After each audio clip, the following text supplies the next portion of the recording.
so much for tuning into Ion Music. My name is Kara Finch. Tonight we're at the Duke of Wellington, and I don't know why we waited so long to finally get here, but I'm excited because every Sunday they do a concert series, and tonight they are featuring Adam Buschlen. Hello. Yes. Hello. How are you doing? I'm awesome. Awesome. Easter Sunday, awesome. The last time that you and I had a chance to do an interview was like 5 years ago. It was really long, and so has a lot of very exciting things. A lot of very exciting things happen in 3 years. Oh yeah, lots, tons.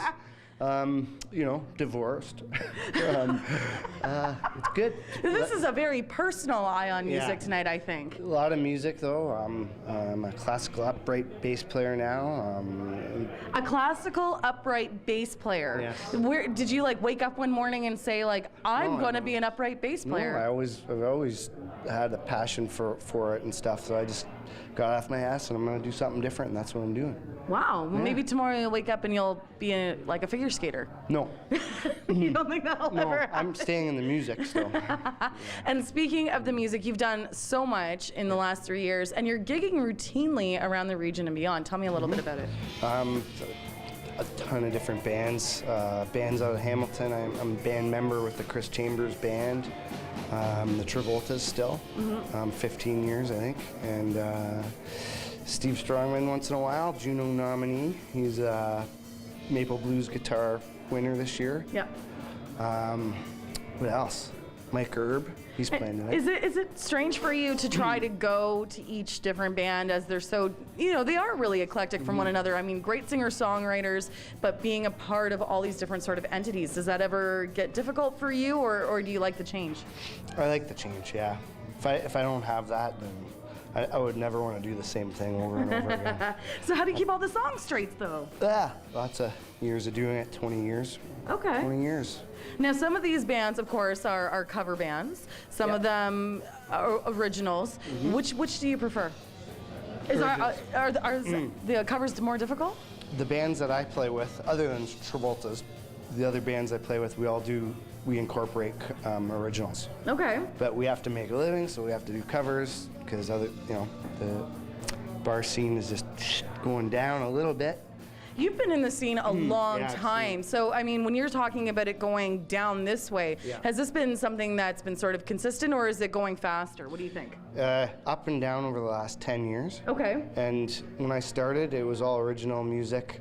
Strange Days. I played in a band called the Longfellows. Shannon Lyon Pop Explosion, and there's bands like the Rhinos, Danny Michelle, the Groove Daddies, Rob Zabo. We all played original music, and we'd go to city, play in our own city, and that's what we did. Once in a while we'd do some covers on the side, just in our own group of people and stuff like that, and it's still sort of like that, but not we don't have the venues anymore that we had. Why do you think that is, though? Why do you think there's been that downturn? Some people are saying it's because of how music's being released more digitally, but I don't really believe that. Why do you think it is? Honestly, I think of things like smoking in bars, and I still think that. I mean, I don't smoke, but I saw a decline when that happened. Bar owners losing money. Things like that. This place is very supportive of live music. They have it every night, and that's why we're here. So. That's awesome. Now you're here every Sunday night this month. Yeah, just this Sunday. Okay, so you're here on the Sundays. Yeah. Here, but where else are you gigging routinely? Well, I'm in Hamilton quite a bit. Okay. I am in Guelph. Different pubs and bars and. As original stuff goes, as far as original goes, nothing right now. Well, let's break it down though. Let's go all the way back to the beginning when you first kind of break out as a songwriter, because for you're really part of this very cool Waterloo region alumni of artists. You've already name dropped a couple of people like Shannon Lyon, Rob Zabo, Danny Michelle, and all you guys are sort of getting together and you're performing. Did you break out as an original songwriter, or was it because you're getting part of a collective or getting part of a band? I just decided that's what I wanted to do, to have another income and and be creative with things, and recording studios are becoming more like home studios now, and you don't get, like I used to do way more session work, and I don't do session work anymore, so I have to do my own session work, and I said, I'm doing my own stuff.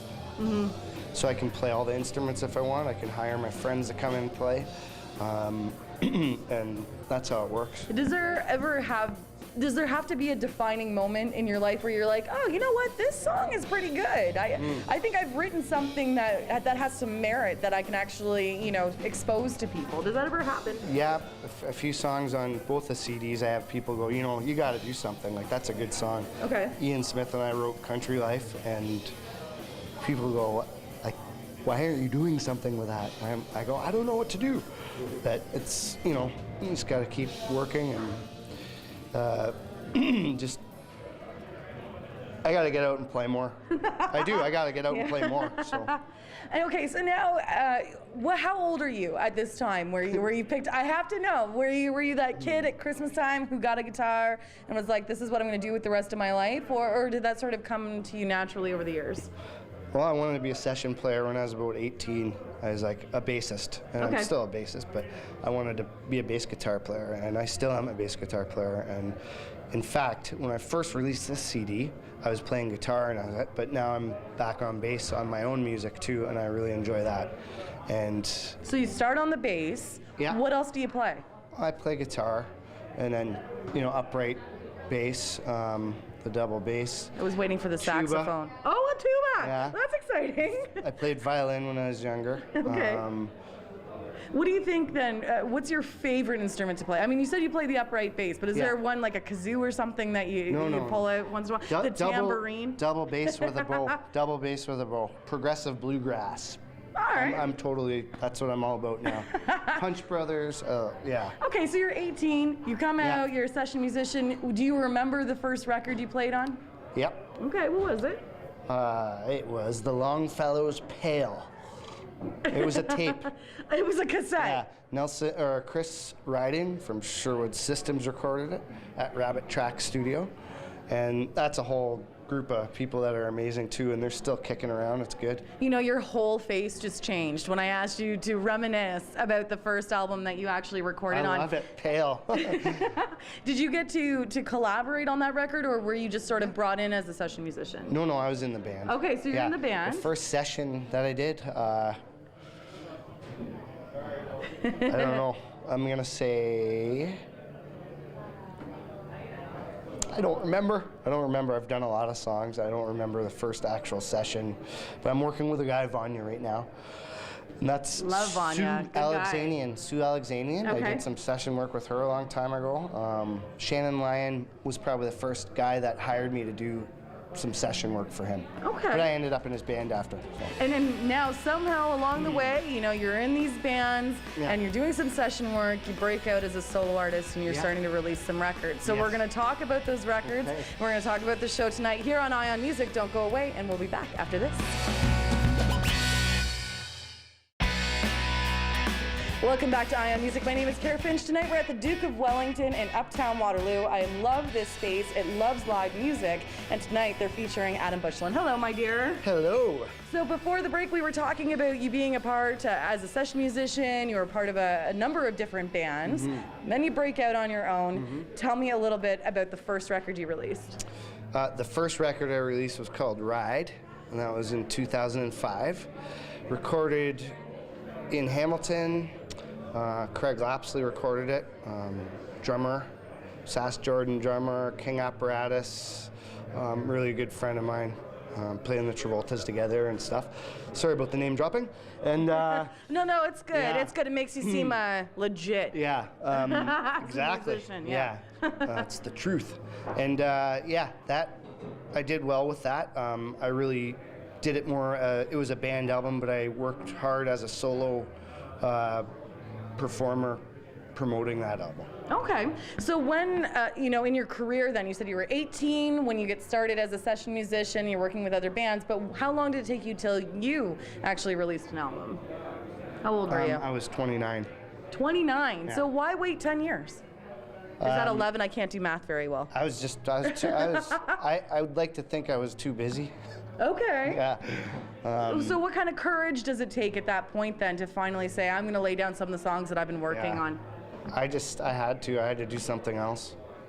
Be creative and push myself. Okay. Yeah. And Ride comes out in 2005, full Yeah. length or an EP? That was full length, yeah. Okay. Tell me a little bit about the songs that are on that record. Did you work with other songwriters? Did you work with a producer? How did it all come together? I wrote everything on that. I had a lot of guys come in and play on it. Rob Zabo played on it. Steve Strongman played on it. Guys out of Hamilton, Jesse O'Brien, Craig Lapsley, Colin Lapsley, Annette Haas. And then I did a lot of the instruments myself, guitar, bass, with the help of them. Now, a lot of people, when I talk to them, they say that releasing the first solo record is kind of that journey of self-discovery, and they sort of find out which genre or niche they're sort of a part of, and you've got some very serious country influence. Tell me about this. Well, I've been playing in a band with Jamie Warren as his bassist for 15 years. He's brought me all over the place, all over the country. He had a top 10 song in the country in '98. We toured. I remember when I first joined the band, he gave me the first itinerary, and it was like 32 shows, and I went, holy jumping. And I wasn't home for a while, and we did all the festivals in Canada, and it was great. Is there any one particular show or venue that sort of stands out to you against the rest? Probably Camrose, Alberta. Yeah, Okay, that was what a great about one. that one? Tell me. About 50, 60,000 people. We were on right before the Dixie Chicks were on, and You opened for the Dixie Chicks? well, we were on, like, there were about 10 acts on, and we were third or fourth, and the Dixie Chicks were on, and Is Natalie Maines really hot in person? oh yeah, yeah. I was sitting on a bench outside waiting to go on or whatever, and Charlie Pride pulled in on a jet, and seriously, yeah, he pulled in on a jet and got out, and I just went, whoa, I don't know what's going on here. Is that one of those moments where you kind of step back and go, Yeah. this is surreal. I can't believe this is my I life. said, why am I here? What's going on? Yeah, it was awesome though. And how important or maybe influential does a producer become then when you're trying to put together your own project or as a solo record? It's a lot easier. We work well together. We both have good ideas, and we never had a problem. We would get together. I think I told you this last time. Every time we got together, we had a song done. And he's just like that. Like, he's all work. And I've known him for years, and when we got in the studio, it was a different story. He was like, this is how we're doing it. The end? I'm like, yeah. And we did it, and it worked. Yeah, he's good. Do you ever have to set down like maybe a plan or an itinerary before you get the record going, or does it evolve sort of naturally? How does this happen for you? Like for songwriting? Yeah, for songwriting maybe, or even how you're going to put the album together. Yeah, for sure. Money is first off. And, You then, sound like all musicians. yeah. Then there's, pressing it. Like, I used Indie Pool, and they're great. Jen Martin from Indie Pool really helped me out, and lots of good deals. And they're the place. I don't know how many places there are to press CDs anymore, but you can do it yourself, obviously. But this is a legit place. So, so money on top of the writing. There's money to save or to look into helping getting people to invest or whatever. I didn't have to do that, but Corey Barnes recorded it for me, recorded the whole album for me, and he did an amazing job.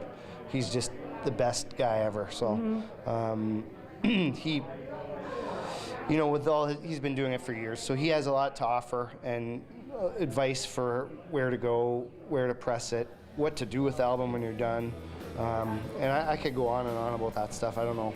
And you've gone from the bands and you're going into your solo projects. What kind of pressure was put on you when you go into the driver's seat all of a sudden? Now it's your vision, it's your idea. What kind of pressure is that? I try to get something, like the first one I was doing a lot of pubs and just trying to push it and go, yeah, this is what I'm doing now.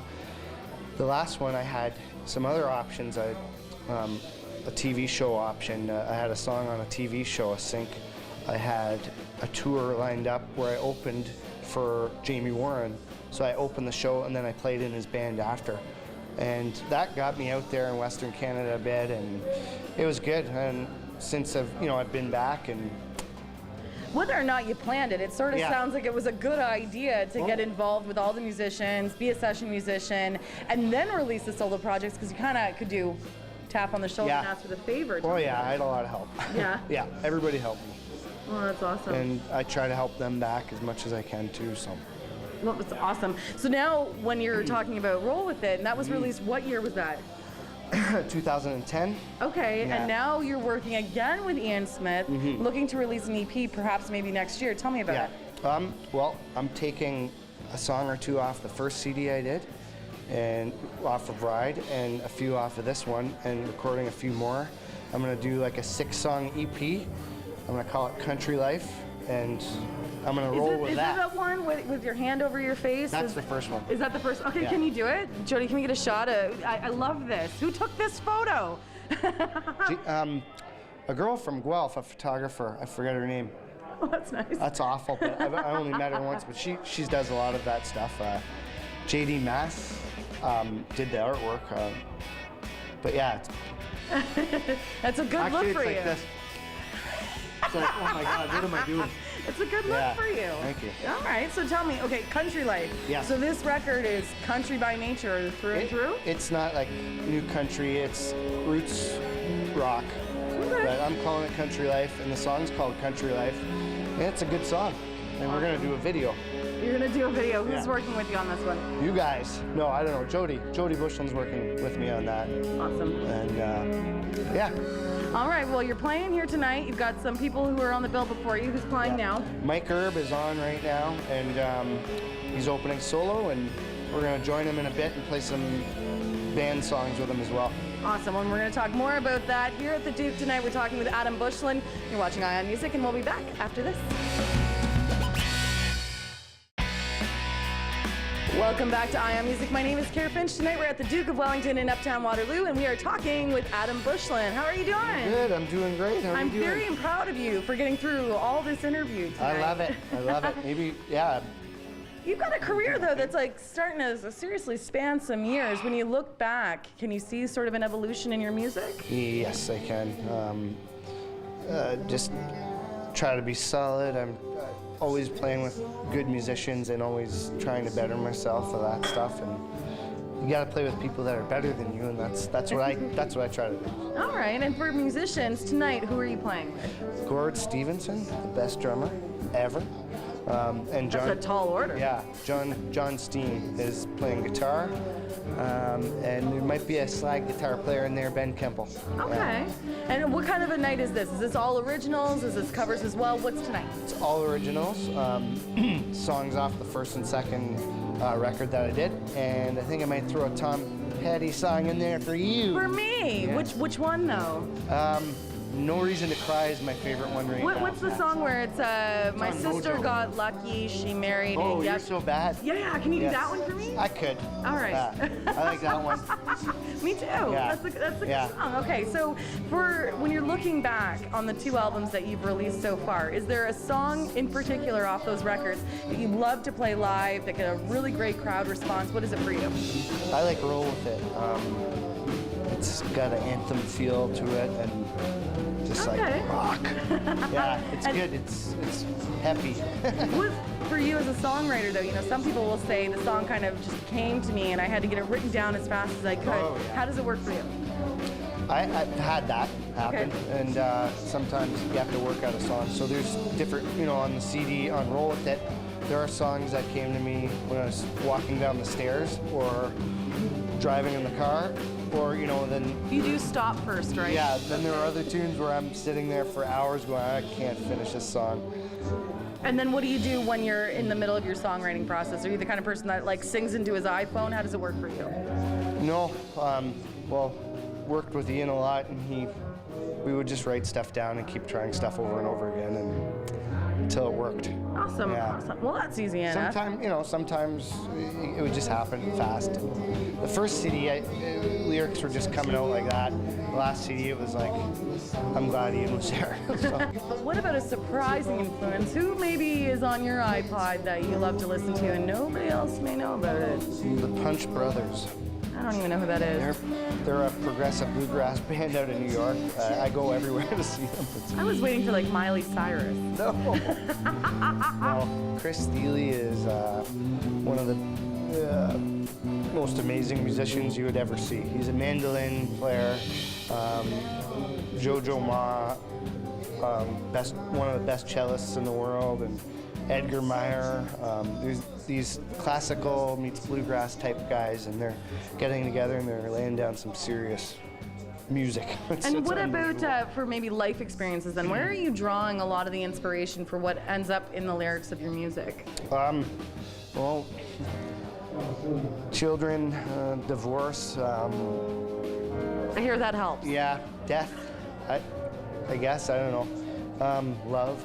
Do you ever feel maybe sort of withdrawn from writing anything that's too personal, or do you just sort of lay it on the line for everything? Yeah, totally. Yeah, it happens. I'll write songs and go, there's no way I would ever sing this to anybody, and it's too personal or whatever, but maybe I can make a song out of it using something else. Okay. There might have been a song like that on the last CD called Lady. And I might have had a different name in mind, but I decided not to use that name. And Elton John already used it. Yeah. Yeah.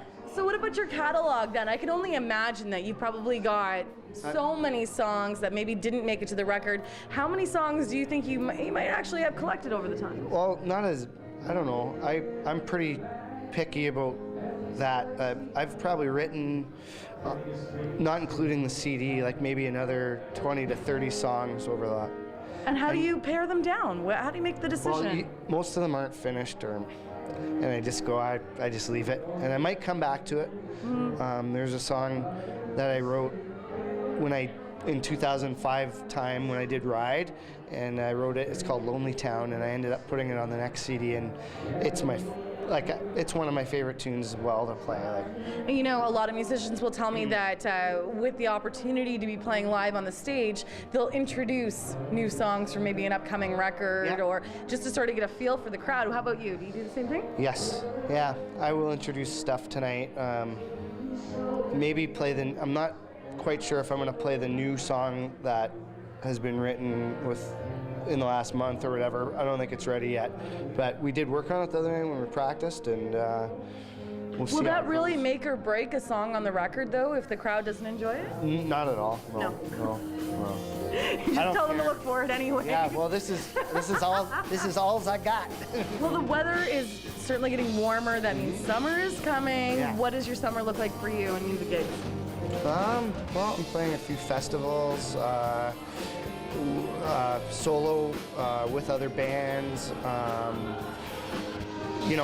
be laying low for the first part of the summer, and I know there's some Jamie Warren stuff coming up, and I'm gonna keep working on my record. And any festivals in particular that you love to do year after year? Well, there used to be the Wattle Fest. They don't have that anymore. I remember Wattle Fest. That was a lot of fun to play, and I remember Todd Donald getting burned one year at Wattle Fest. Remember that? He was red as a beet. Yeah. Poor Todd. But yeah, I don't know. Other than that, like some blues festivals are cool, like the Orangeville Blues Festival and stuff like that. I'll be kicking around. Awesome. Yeah. And for fans who want to get a hold of the record or find out where you're going to be, how can they get in touch with you? Well, I'm working on a new website, so I'm still staying low right now, and I'm gonna, I'm coming out with this new EP, and I'm gonna start pushing towards that, promoting that new website. Same old routine. Right. Start over a bit. Start over with, promo, video, and just see what happens. Okay. Yeah. If somebody were to say they wanted to come out to an Adam Buschlen show, what could you tell them to expect? We're just going to do the best we can. Yeah, Have a beer? Yeah, you're going to have a beer and enjoy yourself, and we'll just do what we do. Awesome. Well, thank you so much, Adam. Have a great set tonight. You've been watching Ion Music. We'll see you next time right here on Rogers TV.